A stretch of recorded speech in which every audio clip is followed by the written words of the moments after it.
Alright! Good morning Pilipinas and good morning world! At sa ating mga kababayang OFW at mga kababayan natin na nandito sa Pilipinas na walang sawang sumusuporta dito sa ating munting programa, thank you so much! Mabuhay po tayong lahat hanggat gusto natin! Well, anyways, tuloy-tuloy lang po tayo sa tigbabalita dito ng mga tamang balita at sagutin ang mga information na ibinabakalat ng mga fake news peddlers, ng mga anti-Marcos, lalong-lalo na doon galing sa mga DDS na mga saltik bagabayan. Yes, dapat silang sagutin. Bakit? Kasi bagaya na sila na lagi pong naninira araw-araw kay BBM at sa Marcos sa may session sa katagalan makabayan, akala mga paninira, maging totoo yan sa mata ng ibang tao. So dapat silang sagutin kasi ang bagong Pilipinas, bawal po ang mga sinungaling. At siyempre, kasama niyo pa rin si Sir Ivan, ang pinakabulol na vlogger sa balat ng YouTube, pero bibigay sa inyo ng mga totoo at mga preskong balita na kinukuha natin sa tagapitbahay na social media. So magandang buhay sa ating lahat mga bayan and a happy Saturday sa ating lahat.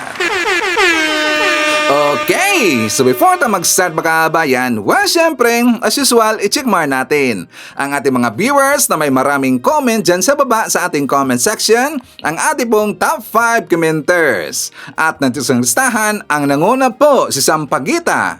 Meron siyang 27 na mga comments. Nandiyan rin po si Antonio Bernardo. Meron siyang 12 na mga comments. Maria Kuyama. Meron siyang 9 na mga comments. Nandiyan rin po si Herminia Songalia. Meron siyang 8 na mga comments. And Estrella Ramos. Meron siyang 8 lahat ng mga comments. Again, thank you so much po sa ating top 5 commenters. At syempre, pasalamatan natin ating po mga silent viewer this thing channel. Thank you so much. At syempre, pasalamatan rin po natin ang lahat ng mga viewers na lagi pong nagla-like, laging si-shares ng ating mga videos, at doon sa ating mga viewers na subscribe sa ating channel. Thank you so much.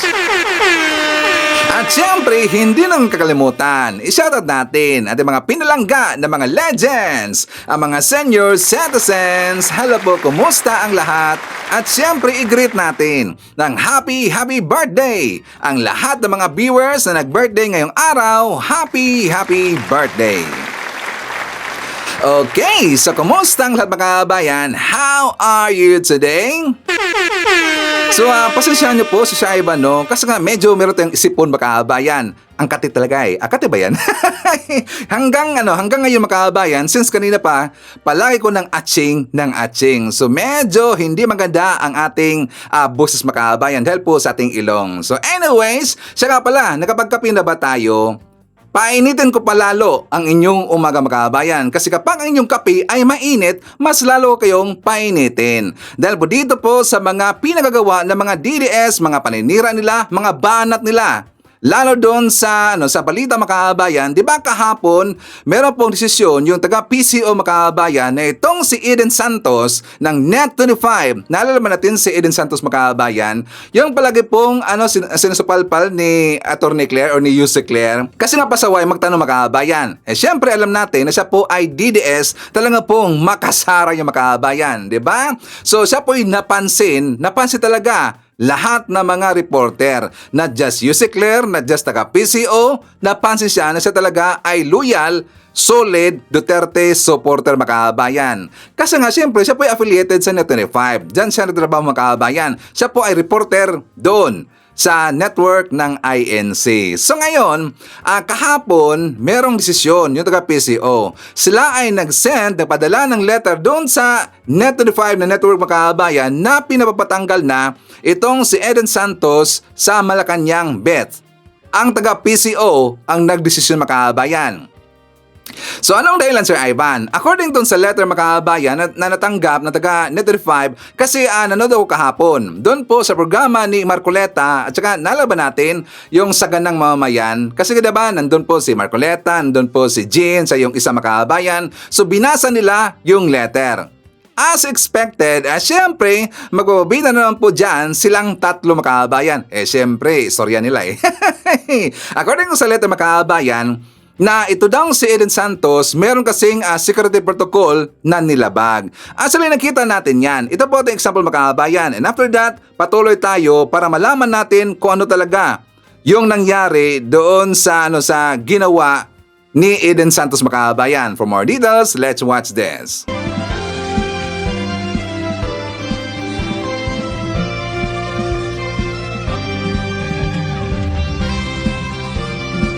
Okay, so ayan, nakita natin si Eden Santos mga kabayan na bigla na siyang lumapit doon kay PM. Siguro siya po nagtangka dito ng ambush interview mga kabayan. Nanghangad kasi si Eden Santos ng ambush interview base doon sa nakita natin na video mga kabayan. So according po doon sa taga Malacanang or according po sa taga PCO, nilabag ni Eden Santos yung security protocol na ibinigay sa kanila bilang member ng MPC mga kabayan or Malacanang Press Corps. According po sa taga PCO.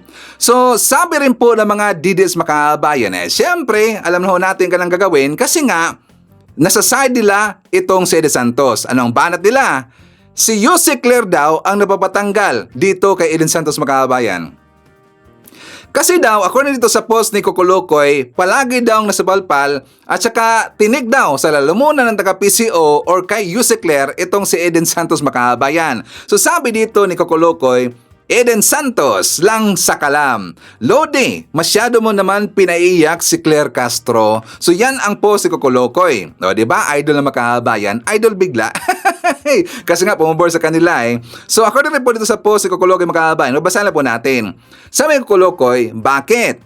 Kasi hindi lang masagot ni Claire Castro ang mga tanong daw niya makabayan. Hindi daw nasasagot ni si Claire ang tanong ni Eden Santos. Kailan pa makabayan? Di ba kapag hindi makasagot o hindi sasagot si Yuse Claire sa mga tanong po ng lahat ng mga reporter doon sa press con mga kabayan, di ba sabi niya na babalikan niya? Siguro yung tanong ng reporter, hindi niya ito naitanong doon sa tao na supposed to be dapat siguro sa tingin po ng mga reporter na dapat yun tanongin mga kabayan. Siguro doon po sa meeting nakasama doon si Yuse Claire sa Malacanang mga kabayan, hindi niya yun naitanong yung tanong ng reporter. Di ba ganyan po si Yuse Claire? Palagi niyang sinasabi na babalikan kita. So kinamagahan po sa press con mga kabayan o sa kanyang press con, di ba doon niya isasagot yung tanong na nakabitin na hindi niya nasagot kahapon mga kabayan. Nagets ba natin si Ivan? So ngayon, sabi pa niya dito, details nga lang ang hinihingi ni Claire na dapat alam niya na noon. Nakuha niya ang report pero hindi niya maibigay. Tapos ipapatanggal niyo, congrats Eden Santos, this is a white flag raised by Claire Castro kasi hindi kanya kaya na makabayan. Hindi daw kaya ni si Claire si Eden Santos makabayan? I don't think so. Tapos ngayon, meron po si Kokolokoy. Anong sabi niya Sir Ivan? Sabi niya, maganda siguro kung magdidebate Claire Castro versus Eden Santos. O diba gusto nila na magdebate si Atty. Claire at si Eden Santos makabayan. Kokolokoy, call out Kokolokoy. Magpupustahan pa tayo. Pusta Sir Ivan, magkaano? Dito ako kay Yuse Claire. Sigurado ako, kakainin niya ng buo ni Yuse Claire itong si Eden Santos. Correct, Famro makabayan. Di ba napaka-smart po ni Atty. Claire? Tingnan nyo the way siya sumagot makabayan si Yuse Claire. Lahat ng issue, lalo na sa mga kamartisan po ni Eden Santos. Di ba kaya nga lagi siyang nasusupalpan makabayan ni Yuse Claire? Kasi nga sinasagot niya. Alam nyo, napansin kasi natin, si Eden Santos, mahilig kasi mag-gaslight makabayan.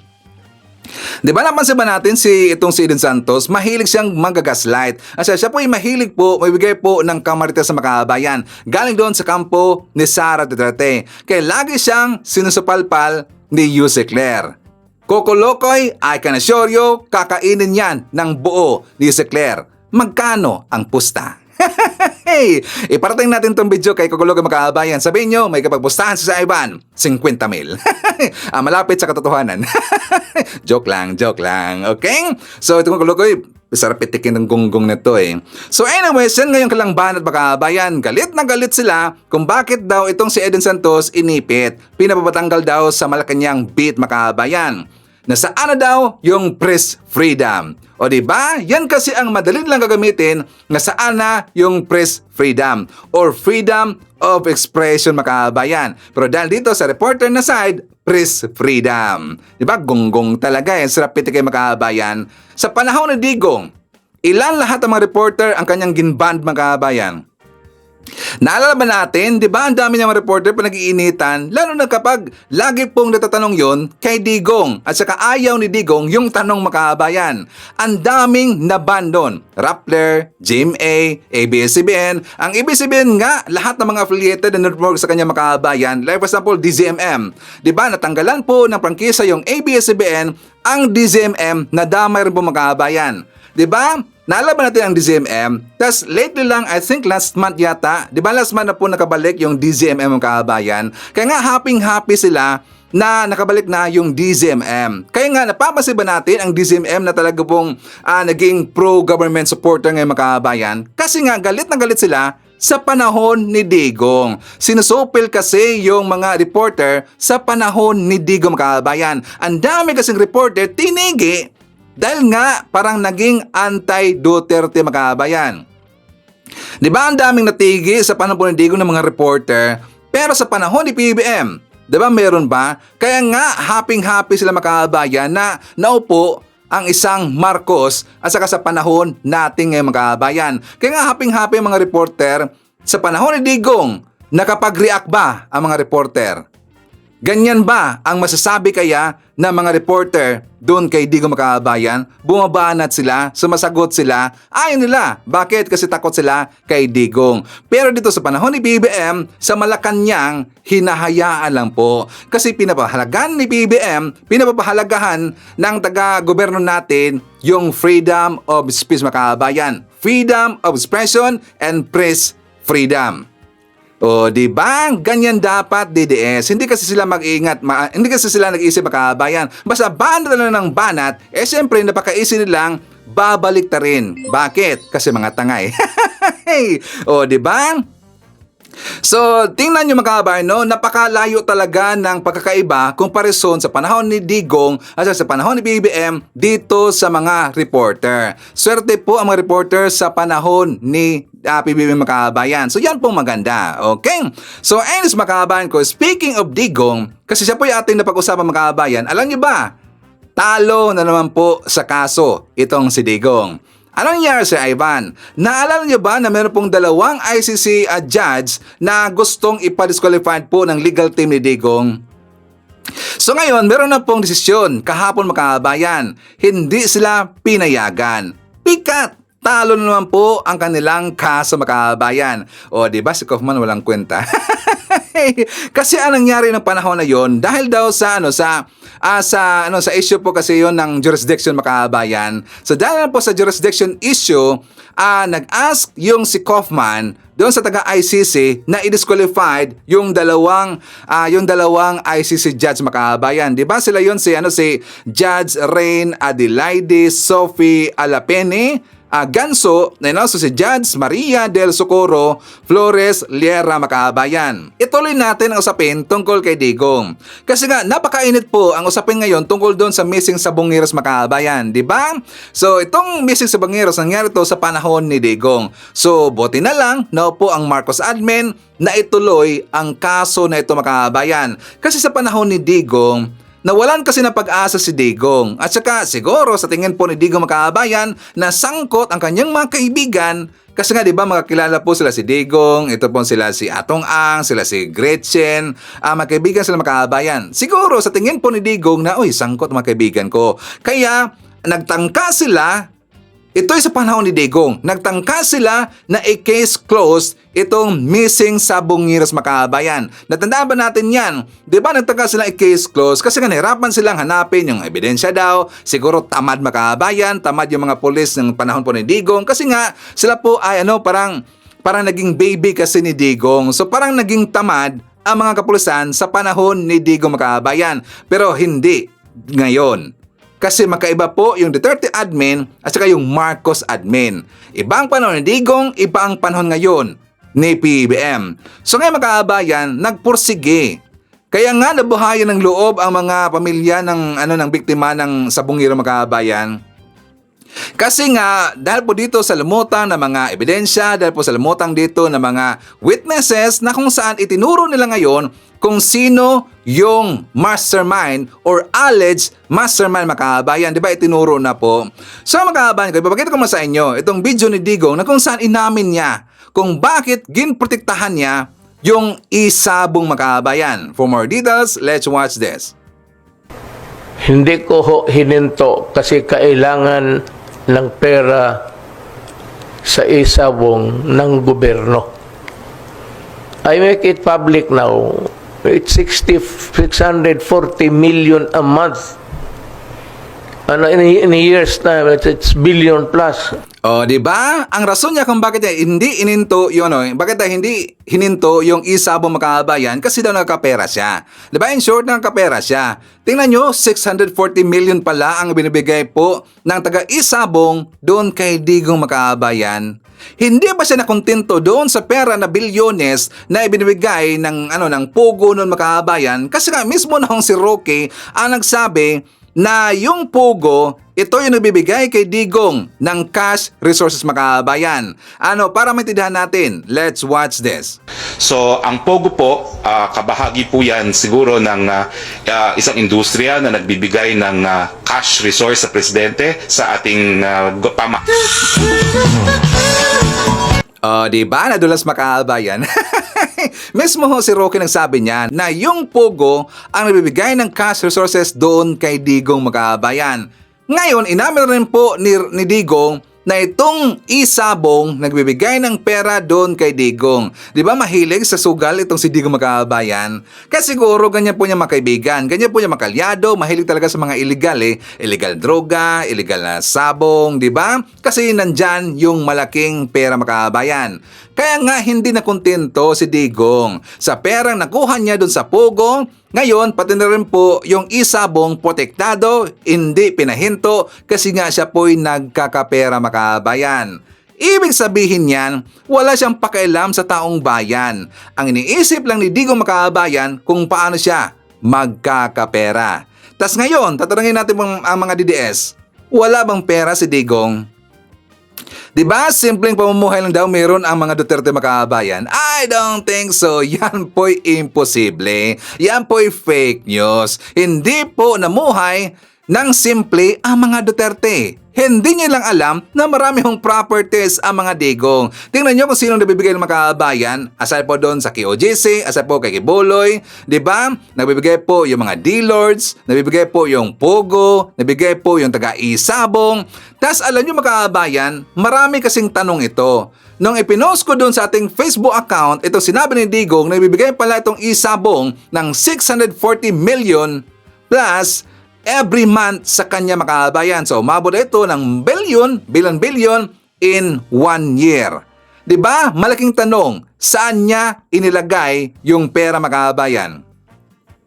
Hindi naman kasi yan matitrace. Bakit? Kasi walang liquidation niya mga kabayan. Bigay lang kasi yan from the isabong. 'Di ba? Kaya hindi yan natitrace. So ang tanong dito, malaking pera nakuha niya sa Pogo, malaking pera niya nakuha doon sa mga D-Lords, malaki ang pera nakuha niya dito sa isabong, pero bakit pa siya nangutang? Makabayan, nang umabot ng 7.4 trillion pesos ba yun makabayan? Sakto ba? 7.3 or 7.4 ba to yung utang niya? Tapos nangutang pa doon sa China makabayan. Bakit ba siya nangungutang? Malaki na ho ang pera nakuha niya galing sa mga illegal. O di ba yan po ang malaking question dito kay Digong. Kaya nga siya po'y minamalas makabayan. Kaya nga siya ngayon ay siningil na ng panahon dahil sa kanyang pinagagawa na pambubudol, korupsyon at saka kawawa ang taong bayan. Bakit? Kasi alam mo natin, nabibigay talaga ng sakit ng ulo yung Pogo makabayan. Nabibigay talaga ng sakit ng ulo yung isabong. Bakit? Maraming sinira na buhay ang Pogo. Maraming sinira na buhay ang isabong makabayan. Sa isabong pa nga lang, di ba ang dami na po mga nag-awayan dyan, nagpatayan, maraming pamilya na nasira dahil po sa sabong or sa sugal makabayan. Maraming sinira na buhay itong si Digong. Pero wala siyang pakialam makabayan. Kasi ang nasa isip niya kung paano siya magkakapera. O, di ba? So ngayon, dahil napakita po natin itong si Roque mga kabayan, pupuntahan natin itong si Roque. But for that, dito muna tayo sa vlog ni Mike Abe. For more details, let's watch this. Meron po akong ipaparinig sa inyo na sagot ni Communication Undersecretary Claire Castro kay Harry Roque dito sa kanyang mga pinagsasasabi. Bago natin bigyan ng opinion ito, inyo munang pakinggan itong tanong ng media at sagot ni Jose Castro tungkol sa mga ginagawa at sinasabi ni Harry Roque. The pain of leaving the country and being separated from his children, at ang sabi niya pa po ay I was forced to live under the circumstances, at hindi daw po niya mapapatawad ang Marcos Ayun, hindi daw niya mapapatawad. Ayoko na po sanang sagutin administration. ito pero kinakailangan po dahil baka po ito ay tumimo sa utak ng ating mga kababayan at sabihin may katotohanan. Unang-una po, mukhang sinisisi pa po niya ang naging kalagayan niya at ang kinahinatnan niya kay Pangulo at sa administrasyon. Unang-unang tanong, ano po ba ang kanyang pruweba? Kwentong walang kwenta? Kwentong barbero? Una po, hindi naman po yata niya kasama ang Pangulo nang siya ay nakipag-deal sa Whirlwind at sa Lucky South 99. Hindi rin po niya kasama ang Pangulo nang siya ay naglakad ng permit or license ng Lucky South 99. Hindi rin po yata niya kasama ang Pangulo nang ito ay magbukas ng isang joint account kasama si A.R. de la Serna. Hindi rin po niya kasama ang Pangulo na siya mismo ang nagboluntaryo ng mga facts at mga dokumentong kanyang ikinumento sa Quadcom, sa House of Representatives. Lahat pong ito ay voluntaryong galing sa kanya. Lahat ng kwento niya sa Quadcom, sa House of Representatives, ay galing sa kanya. Sinabi niya meron siyang SALN, meron siyang BIR records, meron siyang mga extrajudicial settlement ang kanyang auntie, at meron din siyang mga dokumento patungkol sa contract of trust with a certain attorney Percival. Lahat ng ito ay wala ang Pangulo sa kanyang tabi. So paano niyang isisisi ito sa Pangulo at sa administrasyon? So sa mga ganitong klaseng obstructionist, sana po ay ihinto nila at maging tunay na Pilipino. Hindi, ano? Final question, Ivy. Obstructionist. Yan po yung description ni Attorney Claire Castro. Si Harry Roque, supalpal na dinurog pa. Totoo naman yun. Madalit sabi, sa akin pong opinion, kaya sabi kong totoo, lahat ng problema ni Harry Roque, kanyang kagagawan yun. Walang kinalaman si Pangulong Marcos. Ay bakit sinasabi niyang hindi daw niya mapapatawad itong Marcos administration? Sabi ni Harry Roque. Napaparaning na si Harry Roque. Siya yung nagpasarap sa buhay sa pakipag-ugnayan sa mga operator ng Pogo. Tapos ngayon na siya inimbestigahan at kinasuhan at kung ano pa, ngayon sasabihin kasalanan ng gobyernong nagkaso sa kanya. Ayun ang trabaho ng gobyerno. Wow, Harry Roque, abogado ka. Napakasamang halimbawa na ikaw abogado, pero minamali mo ang gobyerno dahil ipinatupad ng batas. Sus Marose. Anong klaseng tao naman yan? Ang trabaho ng gobyerno, Office of the President, implementation ng mga batas na ginagawa ng Kongreso at Senado. No one is above the law. So, ginawa ng Pangulo at ng gobyernong ito, inimbestigahan ka, binigyan ka ng pagkakataon, hindi ka humarap, kinasuhan ka, ngayon ikaw ay katakot-takot ng mga kaso at nagtatago at itinuturing na wanted ka na dahil ayaw mo bumalik ng bansa. Sasabihin mo, hindi mo mapapatawad ang gobyernong ito dahil sinira ka. Hindi ka sinira ng gobyerno. Sarili mo, sa aking opinion, ang sumira sa iyo. Ang gobyerno sumunod lang sa rule of law para mabigyan ng hustisya ang mga posibleng inabuso mo kung sino man yan. Takot kang umuwi, takot kang mahuli kasi non-bailable offense yung kaso mo. Mabigat po yun. Qualified human trafficking. Okay? Tama yung sinabi ni Castro. Lahat ng pagkakataon sa Kongreso, sa Justice Department, ibinigay sa iyo, hindi ka sumipot, nagtatago ka. Kumukuha ka pa ng political asylum, pinapalabas mo may harassment sa iyong gobyerno. Samantalang mismo yung kapanalig mo, kasamahan mo sa nakaraang gobyerno, si Sal Panelo, sinabi na sa iyo, walang harassment, harapin mo lang ang kaso mo. Umuwi ka, harapin mo ang problema mo. Walang harassment na ginagawang gobyerno laban sa'yo. Isipin mo, ultimo yung abogadong kasamahan mo. Yan din ang advice. At totoo naman yun. Tama si Panelo. Walang harassment sa'yo, Harry Roque. Eh bakit sasabihin mo para bang pinipersonal? Pinipersonal mo na. Hindi mo na mapapatawad ang gobyernong ito. Bakit? Ano bang ginawa sa'yo? Kung wala kang kasalanan, kung wala kang pagkukulang, wala kang dapat ikatakot. Kung wala kang kasalanan, dapat harapin mo ang mga kaso. Eh bakit nagtatago ka sa abroad? Stress ka na ba? Ayan, supalpal ka na, sinupalpal ka na, barado ka pa sa Malacanang sa iyong mga pinagagagawa. Kasi may resibo, on record, na sinasabi ang Malacanang sa mga pinagdaanan mo. Okay? Any comment, reaction, malaya po kayo. Samantala, Alice Goo, ito pa, pinagtatanggol pa ni Harry Roque sa Alice Goo. Samantalang i-declare na ng Regional Trial Court ng Manila na hindi Pilipino. Pero pinagtatanggol pa rin ni Harry Roque, tinamaan ang buhay na yan. So, hindi na ho Pilipino.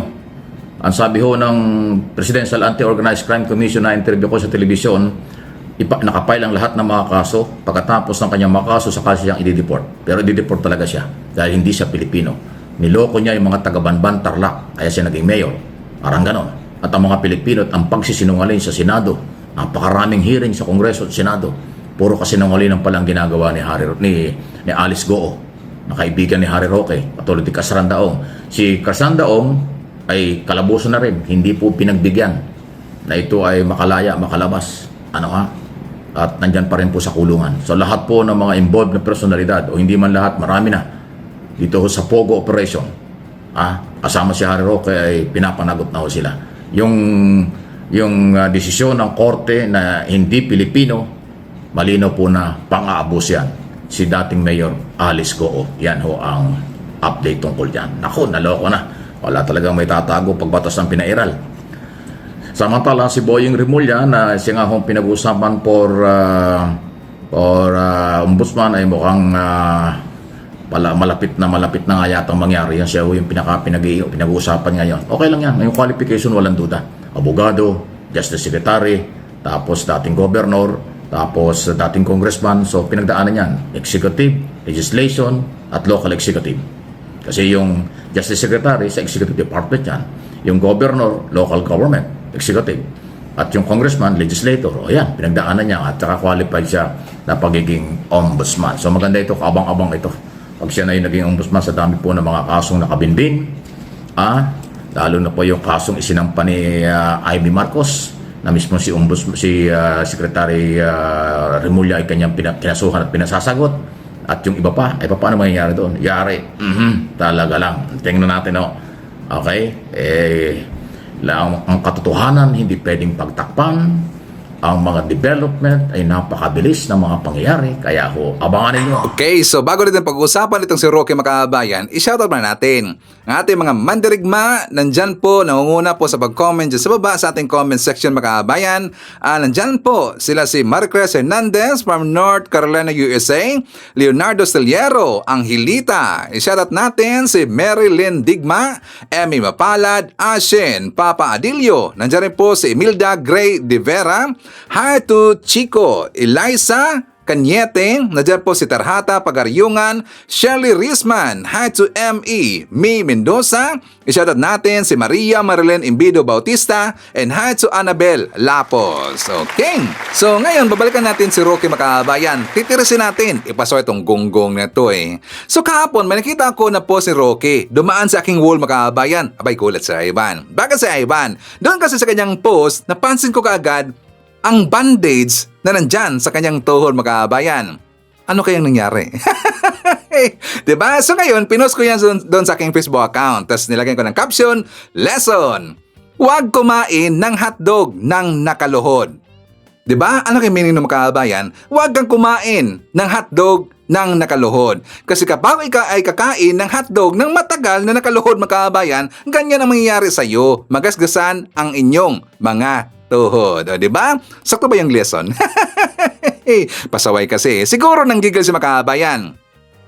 Siguro ito ay nang chuchu ng hotdog doon sa just nandyan ba sa Vienna itong si Roque Macabayan? Sakto ba yan sa Vienna doon sa may Germany na area? 'Di ba? Siguro malaki yung hotdog kinain niya, siguro nanggigil Macabayan. So dahil siguro na siya po ay sabik na sabik sa hotdog, matagal siyang nakaluhod. Kaya ganyan ang nangyari, nagasgasan ang kanyang tuhod Macabayan.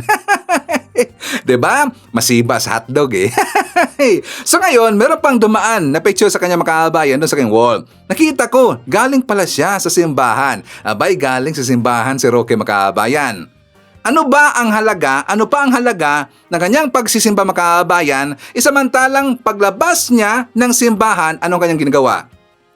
Di ba nang tatarantado ng tao Macabayan, nang asar po kay BBM, nang asar po kay Felisa, ano kanyang ginagawa? Di ba lagi siyang kumakanta na, nang asar po na bangag. Di ba ganyan Macabayan? Tapos ngiwi, butod. Gonggong talaga eh. Ang sarap po pantugin sa dalawa po ni Maharlika Macabayan. Di ba ganyan ang kanyang ginagawa? Tapos ngayon nagsisimba Macabayan, para saan pa ang kanyang pagsisimba? Itarantado naman itong si Roque Macabayan. 'Di ba? Kahit 24 hours pa siyang magluhod diyan, kahit 24 hours pa siyang magsisimba siya, 365 days na nakaluhod diyan sa loob ng simbahan, wala pa ring kwenta. Bakit? Itong si Roque tarantado Macabayan, lagi pong gumagawa ng kalokohan, 'di ba? Ano pa ang saysay na kanyang pagsimba? So dahil pa siguro sa kanyang pagsimba sa nakaluhod ng 24 hours, 365 days, ganyan siguro nangyari ng kanyang tuhod Macabayan. Kasi siya ngayon ay nagpapanik na. Takot na takot siya. Bakit? Kasi alam niya, in the coming days or how many days from now, siya na po ay dadamputin ng Dutch authority or ng Dutch sa mga pulis Macabayan. Kasi alam niya na hanggang ngayon hindi stable ang kanyang paghahanap ng asylum. Hanggang ngayon, naghahanap pa rin po siya ng asylum Macabayan. Tapos diba, dininay niya na siya po ay hindi pinayagan, na-denied po kanyang asylum application doon sa Netherlands Macabayan. Diba? Dininay pa. Pero ngayon, tingnan nyo, kahit saan lang po siya nagpupunta Macabayan kasi siya po ay nag-apply ng asylum. Ngayon, nangayayat na. Tingnan niyo ang mukha ni Roque Macabayan, nag-iba talaga. 'Di ba? Malaki po ang pagkakaiba sa mukha ni Roque ngayon kaysa noon Macabayan nang siya ay nandyan pa sa gilid ni Digo Macabayan. Okay, so ito kasi ang ginagawa ng mga DDS. Wala talaga yang patutunguhan Macabayan. Ito mga DDS na mga gonggong talaga eh. Tas alam nyo, may nakita kong na balita kanina, ito pa lang si Alan Troy, si Rogando Sasot Macabayan, kinasuhan ni Philippine Coast Guard Commodore Tariela. Kasi nga, itong si Sasot Macabayan, actually palagi ito nakikita, lagi kasi siyang naninira dito kay Tariela. Tsaka inakusahan niya Macabayan ng bribery daw, nabibigay daw ng pera or binibigyan daw ng pera galing po sa ating gobyerno Macabayan, binabayaran daw. Tas marami pang sinabi si Sasot na talaga pong nakakasira dito kay Commodore Tariela Macabayan. So ngayon, nag-design na po si Commodore Tariela na siya na ay kakasuhan. For more details, let's watch this. Sinampahan na ng kasong cyber libel ni Philippine Coast Guard Commodore J. Tariela ang isang vlogger dahil sa umano'y mali at malisyoso nitong mga paratang. Formal na nagsampa ng kasong cyber libel si Philippine Coast Guard spokesperson for West Philippine Sea, Commodore J. Tariela, laban sa vlogger na si Alan Troy Regando Sasot, mas kilala bilang Sasasot. Inihaan ang reklamo sa Manila Prosecutor's Office kung saan humihingi si Commodore Tariela ng danyo sa nagkakalaga ng 1.25 million pesos. Ayon sa Movement Against Disinformation UMAD na nagsisilbing kinatawan ni Commodore Tariela, sunod-sunod umanong naglabas si Sasot ng mapanirang mga pahayag mula Hulyo hanggang Oktubre 2024 sa Facebook at X na dating Twitter. Nilalaman ng mga post ang umano'y mali at malisyosong paratang na sangkot si Commodore Tariela sa bribery, corruption, dishonesty at misconduct. Kabilang sa mga akusasyon ni Sasot ayon kay Commodore Tariela ay ang umano'y pandaraya niya sa Philippine Military Academy, pagtanggap ng $4 milyong na talent fee mula sa Estados Unidos at ang pagbibigay sa kanya ng mga bagdang pera ni House Speaker Martin Romualdez. Mariing pinabulaan ng opisyal ang lahat ng paratang at iginiit na mga ito ay walang katotohanan at walang basehan. Para sa akin, there are limits for our constitutional right of freedom of expression. Kung magsasalita ka ng bagay na wala ka namang basihan, and it will also damage my reputation. Para sa akin, you need to be held accountable. Binigyan din ni Commodore Tariela na wala siyang anumang pansariling interes sa paninindigan para sa soberanya ng Pilipinas sa West Philippine Sea at ang kanyang mga kilos ay ayon sa direktiba ni Pangulong Ferdinand R. Marcos Jr. Para sa akin, ang pag-spread ng fake news, misinformation, disinformation sa social media platforms, tama lang na talagang harapin natin sa pagpa-file ng kaso, no? To challenge etong mga ganitong posting. Tiniyak naman ng MAD na buong suporta nila kay Commodore Tariela at sa lahat ng mga lingkod bayan na nagiging biktima ng sistematiko at organisadong kampanya ng paninira at pagpapakalat ng maling impormasyon sa internet. Nanawagan din ang grupo para sa mas responsable at makataong paggamit ng social media. O ngayon, minalas na ang mga DDS vlogger makabayan. Kinasuhan na nga ni Sir Teresa Antiveros yung ibang vlogger, di ba? Sila si Trixie, sila si Joey, sila si Chrissy Chu, sila si Tio, nandun pa si Libayan makabayan. Kanina ko lang nakita na si Libayan kasama pala makabayan. Tapos marami pang iba. Kasi nga, di ba, 11 yun lahat ang kinasuhan makabayan. So ang dami ng kinasuhan ngayon. Pati rin itong si Sasot kasi siya po ay mapanirang nilalang makabayan. Actually, lagi ko yung napapansin. Mga po si Sasot dyan po tungkol sa West Philippine Sea makabayan na hinira talaga parang hindi Pilipino makabayan. Pero siyempre, hinayaan ko lang. Pero yan kasi ay dumaan lagi sa aking wall makabayan. So nakikita ko yung mga post ni Sasot. Ang sabi ko, darating ang araw, itong si Sasot mapansin ito ng taga PCG. At hindi talaga tayo nagkamali makabayan. So ngayon na, kinasuhan na siya ni Commodore Tariela makabayan. So tama yan, cyber libel case. At saka bakit 1.25 million pesos lang yung danyos makabayan? Sisiw lang ho yan kay Sasot. Siyempre, nasa likod mo Duterte. Sisiw lang ho yan kay Sasot ang 1.25 million pesos makabayan. Siyempre, funded o diba? So dapat talaga ganyanin ang mga gonggong, ang mga salot sa lipunan makabayan. Na instead, ang kanilang gagawin, protektahan nila ang ating teritoryo makabayan. Hindi dapat sisiraan gonggong talaga parang hindi Pilipino makabayan, di ba?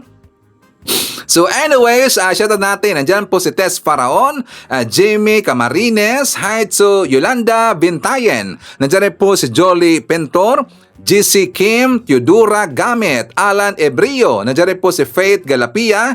I-shoutout natin si Gladys Gladizel Louie, Anime Laber, Nida Ishihama. Nandiyan rin po si Maria Maricho Freyaneza, Haitsu Sagittarius, Gina G, Rose Guevara, Haitsu Sir Jaime Garcia, Derek Erwina Argilies, and Derek William Mayo. So mga kababayan ko, ipapakita ko sa inyo ang vlog ni Kristan. Dito sinagot niya, sinapalpal niya itong kabubuhan ng mga DDS makabayan. Ano yan sa Ivan? Ito po tungkol doon sa Tarlac makabayan. Di ba nandun po si PBM na sinunog yung mga kontrabando, yung mga drugas makabayan na halos umabot ng 62 billion pesos na mga drogas, di ba sinunog makabayan? So ngayon kahapon, meron kasing balita na ito'y gincheck na ng taga-PDEA para masigurado na lahat ng mga drogas, yung shabu, yung basta mga party drugs makabayan, na yun talaga ay nasunog lahat. Sira lahat makabayan, walang naiwan. Ginsure yun. So ngayon, na nakita nila ang balita, nag-react ang mga DDS. Kasi according doon sa balita makabayan na wala daw nakita na mga droga yung PDEA na naiwan doon during sa sununog makabayan. Iba ang pagkakaintindi, sabi pa ng mga DDS makabayan, iwala daw drogang sinunog.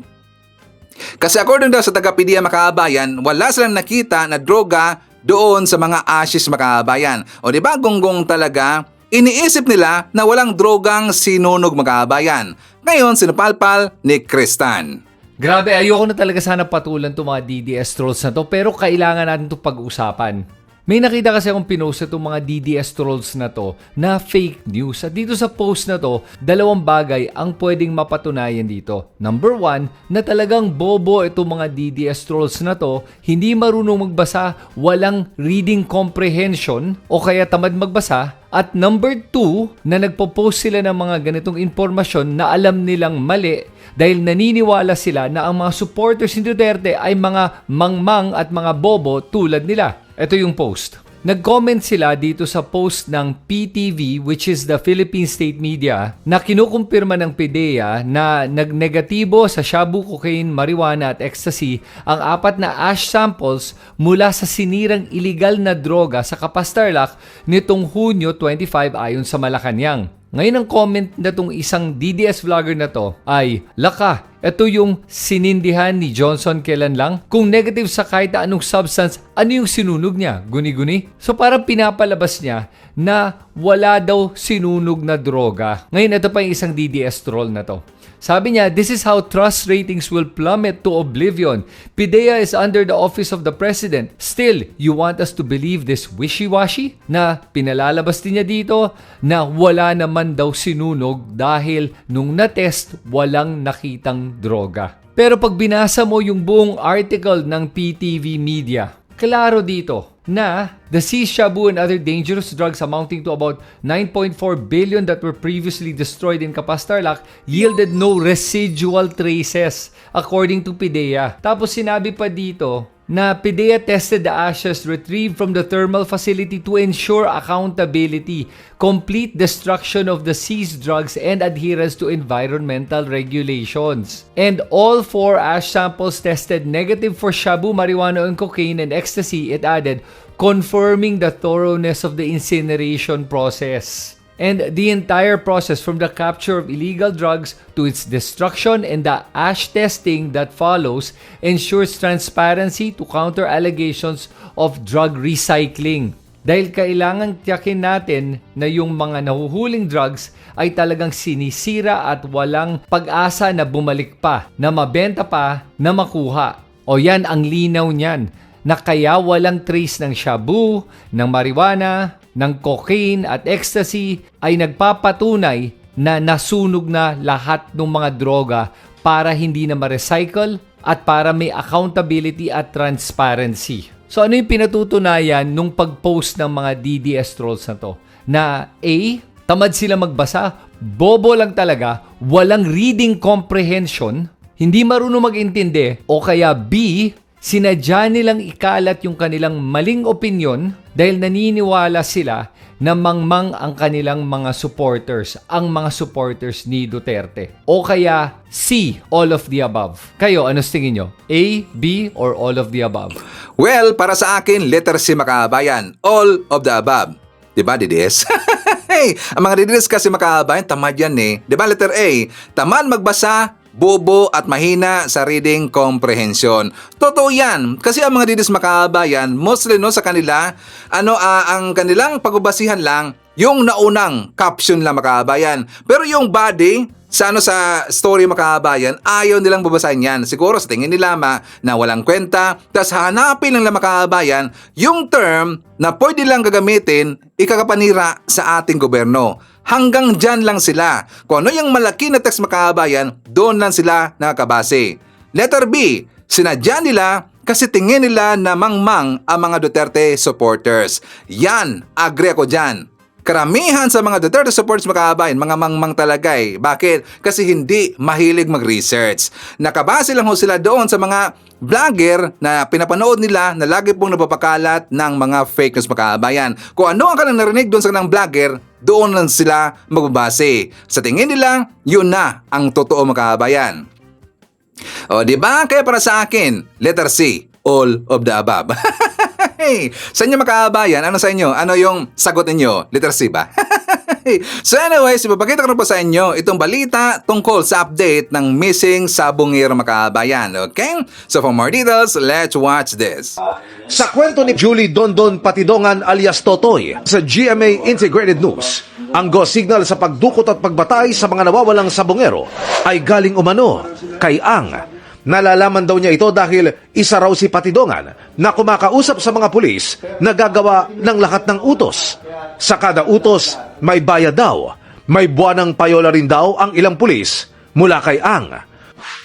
Noong Martes ng gabi, ibinigay na ni Patidongan sa mga pulis sa mga petty cash voucher na ito na naitago raw ni Patidongan. Sabi niya, ito raw ang patunay ng mga binabayad nila Atong noon sa mga pulis.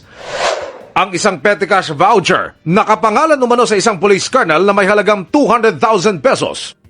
2 million pesos naman umano para sa isang police lieutenant colonel at mahigit 2.6 million pesos umano para sa isang unit ng PNP na siyang tumrabaho raw.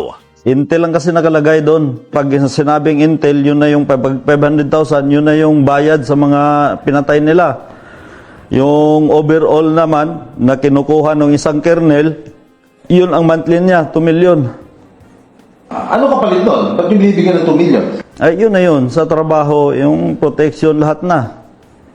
Yun yung, kumbaga, mas malaki yung kernel dahil mga tao niya yung nandun. Sabi ni Dondon, paninindigan niya ang mga sinabi niya hanggang korte.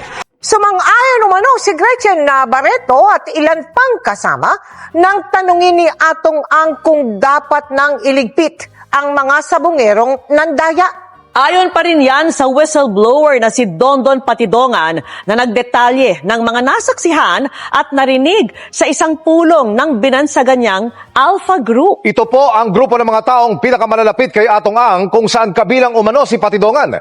Gayun din anya, si Barreto at iba niyang isinangkot sa pagkawala ng mga sabungero.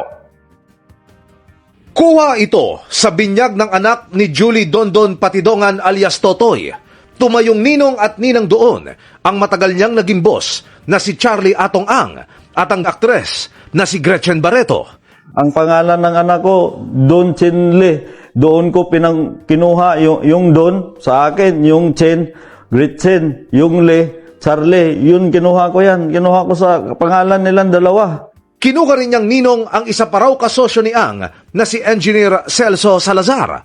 Silang tatlo, idinawit ni Patidongan sa kaso ng mga missing sabungero.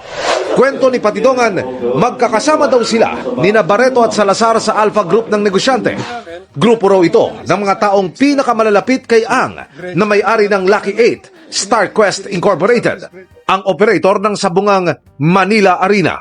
Sa isang pulong daw ng Alpha Group, tinanong sila ni Ang kung dapat daw dukutin at iligpit ang mga sabungerong di umano'y nandaraya. Kabilang daw si Barreto sa mga sumang-ayon. Alam niyo naman na kasama ni Mr. Atong Ang yan at saka Alpha yan.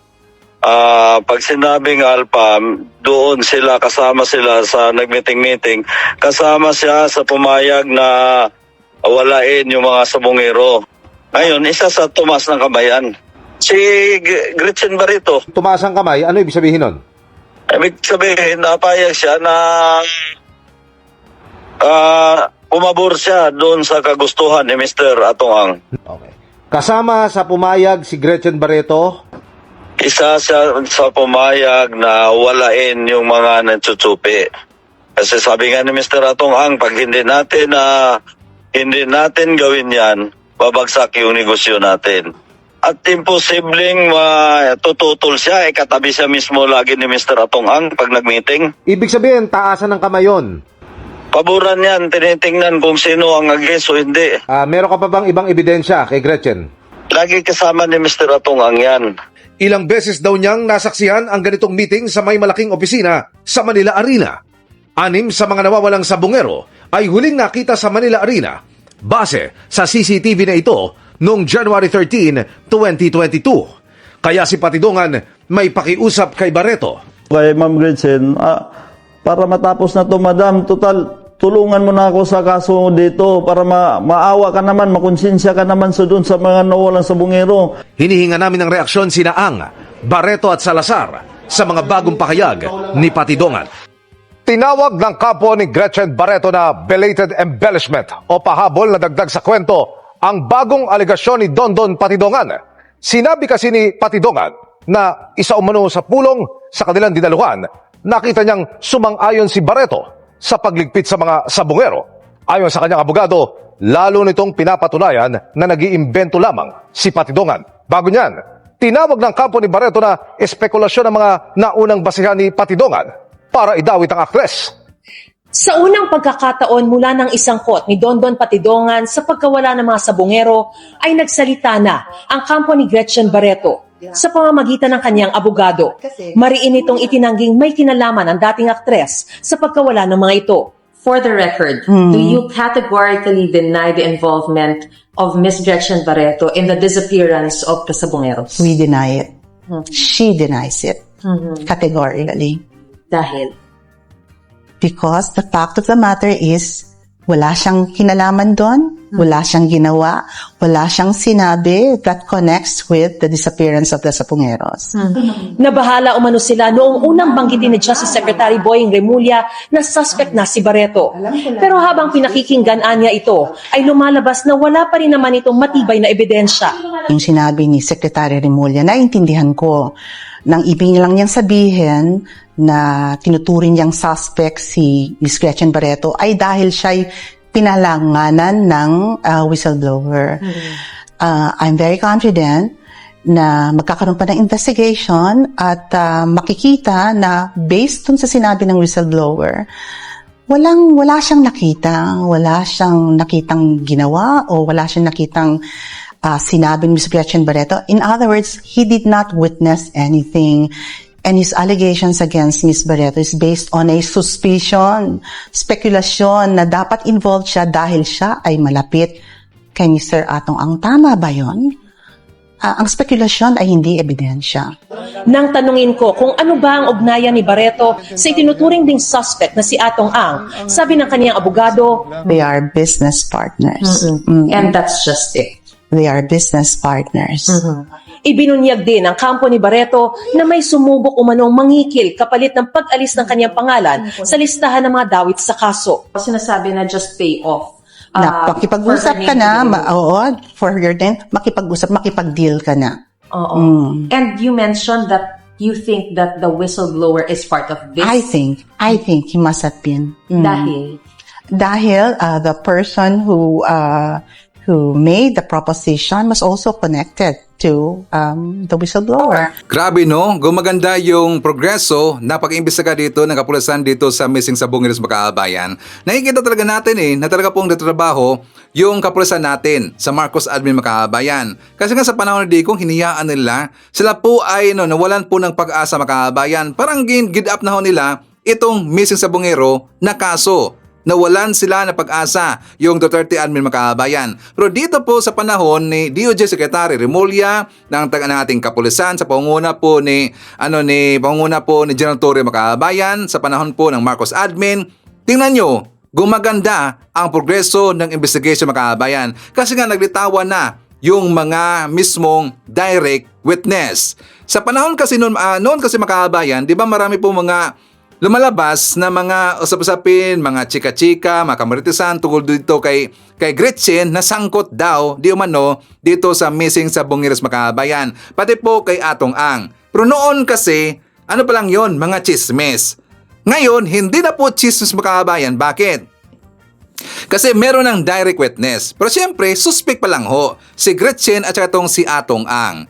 Ngayon mga kabayan ko, alam niyo ba na nawagan po ang mga netizen na protektahan itong reporter na nakapag-interview exclusively doon kay Patidungan Magkakabayan. Yung reporter po ng GMA na si Emil Sumangil, 'di ba? Siya po yung pinakauna ding nakita Magkakabayan na nag-interview doon sa witness. 'Di ba? Ito pong lalaki na reporter ng GMA, si Emil Sumangil.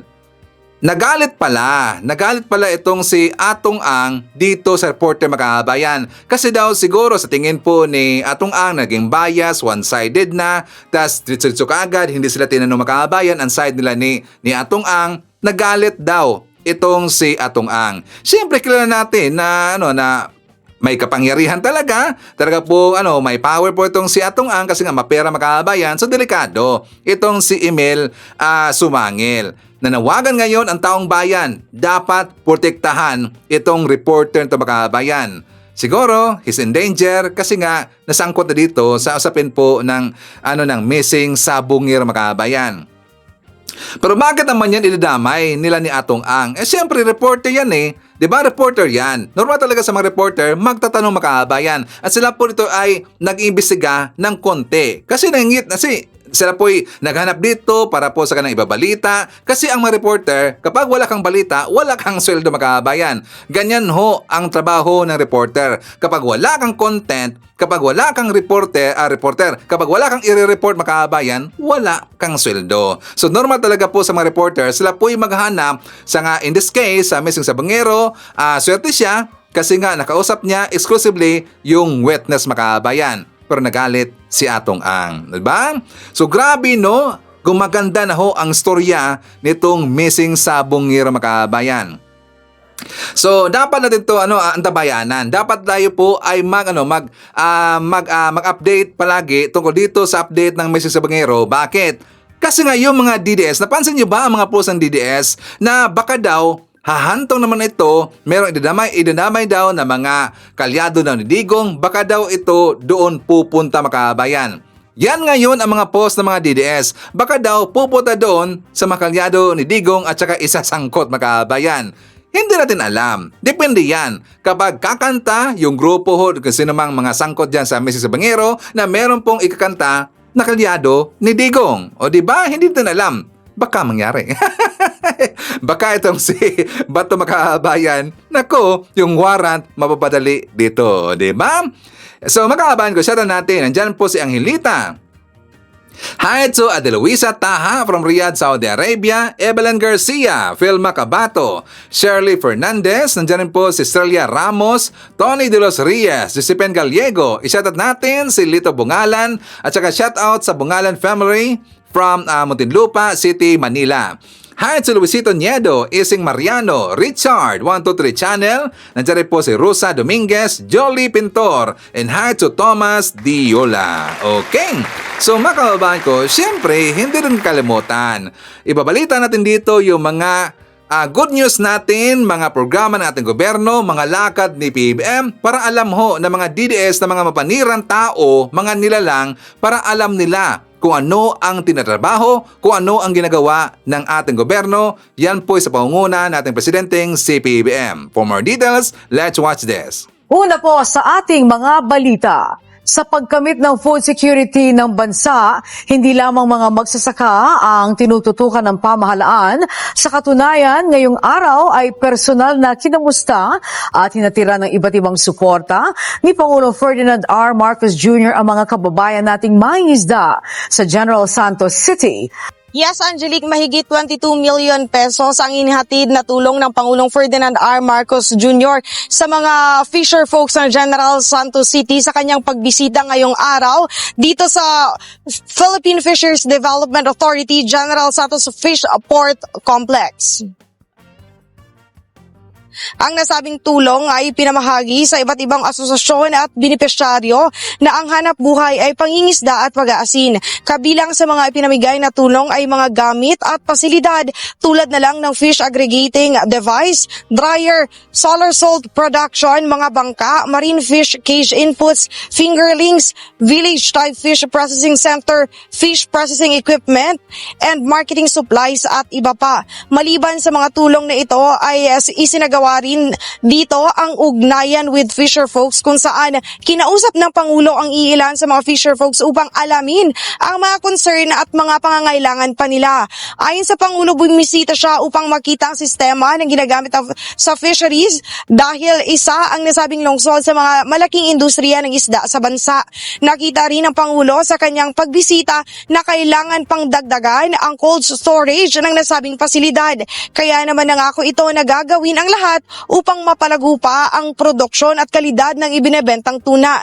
Magtatayo rin ng testing facility sa nasabing fish port upang masiguro ang kalidad ng isdang binebenta. Para tignan kung ano yung mga sistema na ginagamit niyo para sa fisheries natin dahil sa pagpalagay ng ating sekretary, nakilala niyo naman na talagang isa sa pinakamalaki sa industriya ng fisheries dito sa Pilipinas, ay naunawaan niya kung ano yung potential ng fisheries para sa Pilipinas. Kaya sinabi ko, dali niya ako rito, paliwanag niya sa amin kung ano yung mga kailangan ninyo. Sa amin palagay, ang nakikita namin na siyempre yung cold chain, kailangan lalagyan natin. Nagtayo ka na pala ng malaking cold storage dito. Pero kailangan pang dagdagan. Kaya ay gagawin namin ang lahat para naman masuportahan yung buong, hindi lamang yung cold storage, kung hindi yung buong cold chain. Para yung mga huli na nahuli na natin ay pagdating sa market ay maganda pa rin at yung quality ng isda ay ma-maintain para siyempre mas magandang benta. Kaya ano pa sa palagay ninyo ang kailangan natin in your view? What else? Meron tayong bago, sir, na testing facility na itatayo rito. Laboratory. Testing facility. What are we testing for? Histamine, fish quality, pati sa pang-shrimp. Meron din tayong testing for shrimp. Sa shrimp, oo. Sikat na sikat yung shrimp natin sa abroad. Ang pag binili mo yung black prawn sa Philippines. Black tiger prawn. Oo. Alright, sige. Maraming salamat at mabuti naman at nakadaan ako rito. At nakapunta na ako rito pero hindi pa ganito kalaki noon. Ngayon napakaganda na. Kaya gagawin namin ang lahat para bubuhayin natin ulit ang ating industriya ng fisheries. Dahil pagka pinag-aaralan namin yung mga pangangailangan sa kinakain ng Pilipino, napakahalaga sa diet ng Pilipino, sa kinakain ng Pilipino, yung isda, yung seafood. Dahil siyempre, marami tayo, mga 7,000 islands ang Pilipinas, kaya napupunta talaga sa fisheries ang pag-asa. Kaya gagawin namin lahat para yun na nga, yung mga sistema, magtatayo tayo ng mga fish port, mga agricultural port, para mabawasan ang ating transport cost, pati ice plant, para doon sa maliliit na bagsakan, mayroong pagkukuhanan ng yelo, para hindi lamang para doon sa lugar, para paglabas, paglalaot ang mga bangka, may dalang yelo para laging sariwa yung inyong huli. Okay, so sige lang, patuloy nyo. Malaking kontribusyon ng Gensan at lahat ng fisheries industry sa pagpapakain sa buong Pilipinas. Kaya patuloy ninyo, maraming salamat sa inyong ginagawa. Hindi lamang sa food supply, kung hindi pati sa pag-export natin. Nagulat nga ako yung tinitesting doon na isda, pupunta pa raw sa Amerika yan. Nakakatuwa naman na ang Pilipinas nakakapag-export hanggang sa Amerika. Kaya ang laki rin ng kontribusyon sa ating ekonomiya nitong inyong industriya. Kaya kailangan ang pamahalaan ay nandyan. Kaya nakakatiyak naman kayo, kagaya ng aking nasabi, ang ating Secretary of Agriculture ay kasama ninyo sa industriya ninyo. Kaya gagawin tuturuan tayo kung paano ang gagawin para matulungan kayong lahat. Alright. Maraming salamat. Magandang umaga sa inyo. Good morning. Good morning. Unang-una po, gusto ko pong magpasalamat sa ating mahal na Pangulo at lalong-lalo na sa DABPAR dito sa Region 12 sa mga tulong na ibinibigay sa ating mga maliliit na mangingisda. Lalong-lalo na sa paano paunlarin ang ating mga maliliit na mangingisda. Malinaw naman po na nabibigyan ng atensyon at naiintindihan din namin na hindi naman may bibigay lahat. Pero kahit paano nakikita naman natin na may mga tulong na naibibigay para lang matulungan ang ating mga maliliit na mangingisda. Ang may papangako po namin bilang mga lilit ng isa, alam naman na po natin na kami ang tagapag-alaga at tagapangasiwa sa ating mga kustal na karagatan. Patuloy po kami magbabantay para lang protektahan ang kalagayan ng ating pangislaan, lalong-lalo sa ating mga kustal na area. Nagpapasalamat din tayo sa Presidente, uulitin natin at sana po dagdagan pa ang tulong. Alam pa naman po natin na naghihirap tayo pero kailangan po ng konting dagdag sa ating mga tulong para sa ating mga maliliit na mga isda. Maraming salamat po. Ako si Angelica Bene Flores po ng Malapatan, Sarangani Province. Nagpapasalamat po ako kay President Bongbong Marcos na binigyan niyo po kami ng halaga bilang isang mananagat po. Thank you kayo. Binigyan mo kami ng atensyon dito. Proud po kami bilang isang mananagat po. Kami po nandito po kami sa tuna fish product po, naga-processing po kami. Salamat po sa lahat-lahat na binigay mo po kami ng atensyon. Salamat po. Patuloy na nakikita ang resulta ng pagsisikap ng pamahalaan para mapababa pa ang presyo ng mga bilihin sa bansa. Kaya sa harap ng pagbagal pa ng inflation o ang antas ng pagtaas ng presyo ng mga pagkain nitong Hunyo. Ayon kay Economy, Planning and Development Secretary Arsenio Balisacan, ang malaking pagbaba sa food inflation ay dahil na rin sa patuloy na pagpapalakas ng ating lokal na produksyon, pagpapabuti sa ating logistics at pinaigting na biosecurity. Pagtitiyak ng kalihim, patuloy ang pagpapatupad ng gobyerno ng interventions na sasabayan pa ng targeted initiatives para matiyak ang stable na supply at maprotektahan ang publiko sa posibleng pressure sa presyo. Sa harap niya na mahigpit din na nakatutok ang gobyerno sa galaw ng presyo ng petrolyo sa pandaigdigang merkado na nakaaapekto sa halaga ng krudo at kuryente sa ating bansa. At naging mabunga naman ang pag-uusap ni Pangulong Marcos Jr. at Canadian Prime Minister Mark Carney. Sa isang phone call, natalakay ng dalawang leader ang mga paraan para lalo pang mapalalim ang kooperasyon sa pagitan ng Pilipinas at Canada, partikular ng pagdating sa kalakalan, depensa at pagpapanatili ng kapayapaan sa Indo-Pacific region. At nagpasalamat din ang Pangulo sa karatulong na ibinigay ng Canada sa Filipino community sa Vancouver matapos ang trahedya sa Lapu-Lapu Day Festival. Ang anya ng Pilipinas na mas lalo pang patatagin ang partnership sa pagitan ng dalawang bansa para sa kapakanan ng kanya-kanyang mga mamamayan. Inaasahang muling bababa ang presyo ng mga produktong petrolyo sa susunod na linggo. Batay sa monitoring ng Department of Energy at sa trading ng Min of Platts Singapore nitong nakarang 4 na araw, posibleng bumaba na mahigit piso kada litro ang presyo ng gasolina, 50 centavos sa diesel at 80 centavos sa kerosene sa darating na Martes. Ayon sa DOE, bunsod ito ng patuloy na ceasefire sa pagitan ng Israel at Iran na nagdulot ng mas maayos na daloy ng supply at pagbaba ng global oil prices. Dagdag pa rito ang inaasahang pagtaas ng produksyon mula sa OPEC at pagtaas ng oil inventory sa Estados Unidos. Okay, so kung nagustuhan ninyo ating mga topics ng araw makabayan, please give a like naman po sa ating video. Malaking tulong ho yan. At kung hindi man kalibisan sa inyo, please share natin ating mga vlogs mga kababayan para malaman po ng mga kababayan natin na hindi mga well-informed para makita nila ang mga totoong mga balita. Okay? So please like and share. So shoutout natin ating mga bandirigma dyan sa Facebook. Nandyan sila si Darwin Palisok Sodaria. Hi to Sally Ramos Katunggal, Johanna Twyler, nandiyan rin po si Ninita Umale.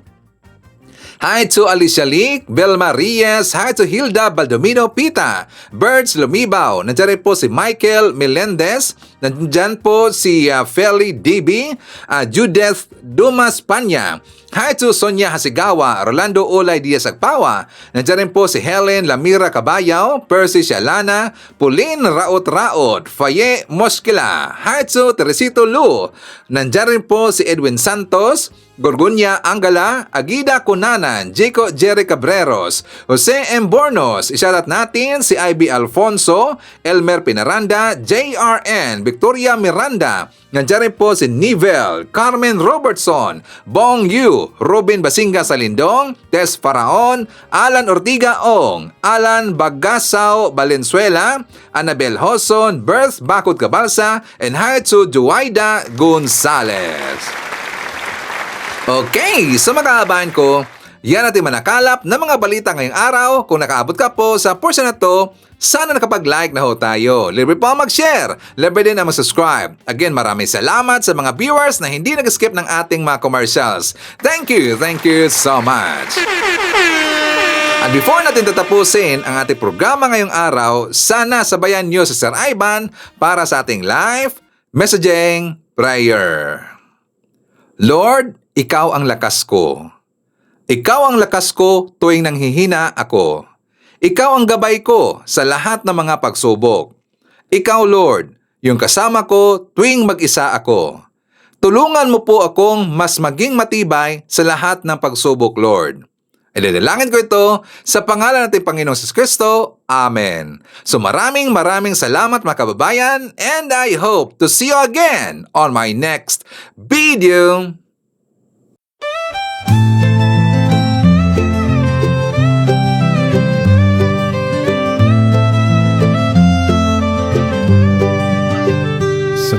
bawat pagsikat ng araw, ikaw ay nandyan. Tinig mong matatag, sa amin ay gabay. Pag-asa ng bayan, pangakong totoo. BBM, isa kang totoong tao. Sa mahirap at api, ika'y sumusuporta. Tapat mong paglilingkod, lahat kami nakakita. Sa iyong pamumuno, bayan ay umaangat. Bagong Pilipinas, pangarap ay tapat.